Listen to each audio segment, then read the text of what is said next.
नमस्कार. TET qualified teacher या आपल्या युट्यूब चॅनलवर तुम्हा सर्व अभियोग्यता धारकांचं स्वागत.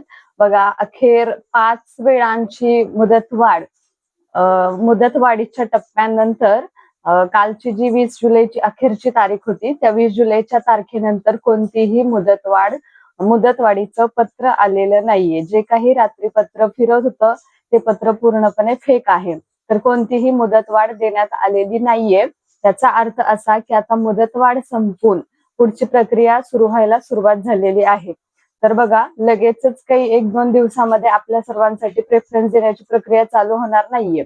यासाठी काही काळ जावा लागेल. किती कालावधी ते मी सांगते तुम्हाला. तर बघा, कालच्या तारखेनंतर ज्या संस्था प्रोसेसमध्ये असतील त्या संस्थांच्या जाहिराती अपलोड केल्या जातील. म्हणजे जरी ऑफिशियली आपल्याला अनाउन्समेंट पत्राद्वारे जरी मुदतवाढ नसेल तरी मात्र एक 4 ते 5 दिवसांच्या कालावधीमध्ये ज्या संस्थांच्या प्रोसेसमध्ये होत्या, ज्या आस्थापना प्रोसेसमध्ये होत्या त्यांच्या जाहिराती ह्या अपलोड करून घेतल्या जातील.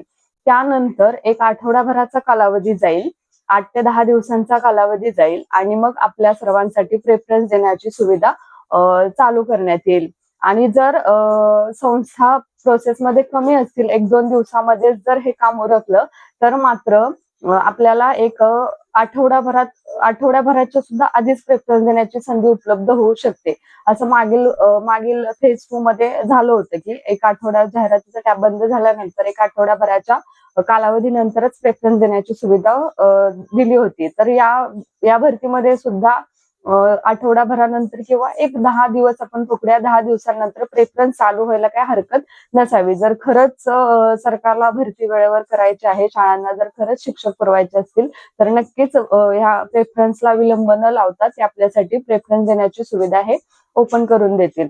मग आता इथून पुढे आपण खऱ्या अर्थानं आपल्या इंटरव्ह्यूच्या दिशेने तयारी करणार आहोत. कारण ही मुदतवाढ वारंवार होत होती आणि ह्या मुदतवाढीमुळे आपण आपल्या चॅनलवर जे काही पाठटाचनाचे व्हिडिओ पाठवणार होतो ते थांबवले होते. त्याचबरोबर मुलाखतीची तयारी कशी करावी हे व्हिडिओ आपण थांबवले होते. परंतु आता मुदतवाढ संपलेली आहे आणि प्रेफरन्स आपल्यासाठी लवकरच ओपन होतील. तर ज्यावेळेस प्रेफरन्स ओपन होतील त्यावेळेस आपण सर्वजण त्या प्रेफरन्सच्या मागे असणार आहेत. म्हणजे आपण कुठे प्रेफरन्स देणार आहोत त्याचा पूर्णपणे व्यवस्थित स्टडी करून ते व्यवस्थित प्रेफरन्स आपण देणार आहोत. तत्पूर्वी त्याच्या अगोदर आपण मुलाखतीची तयारी कशी करायची आणि पाठटाचन कसं लिहायचं या संबंधीचे व्हिडिओ बनवणार आहोत. तर आपल्या चॅनलला सबस्क्राईब केलं नसेल तर सबस्क्राईब करून ठेवा. आजपासून आपण आपल्या चॅनलवर हे पाठटाचन, बऱ्याच जणांची कमेंट्स यायला लागलेत की पाठटाचनाचे व्हिडिओ मॅडम टाका. तर मग पाठटाचन आणि मुलाखतीला जाताना वर्गामध्ये प्रेझेंटेशन आपलं कसं असावं, मुलाखतीमध्ये आपलं प्रेझेंटेशन कसं असावं याबद्दलचे व्हिडिओ मी अपलोड करणार आहे. तर त्यासाठी तुम्ही आपल्या चॅनलला नक्की सबस्क्राईब करून ठेवा आणि इथून पुढे काय अपडेट येते ते पाहण्यासाठी आपल्या चॅनलला तुम्ही नक्की सबस्क्राईब करून ठेवा. धन्यवाद.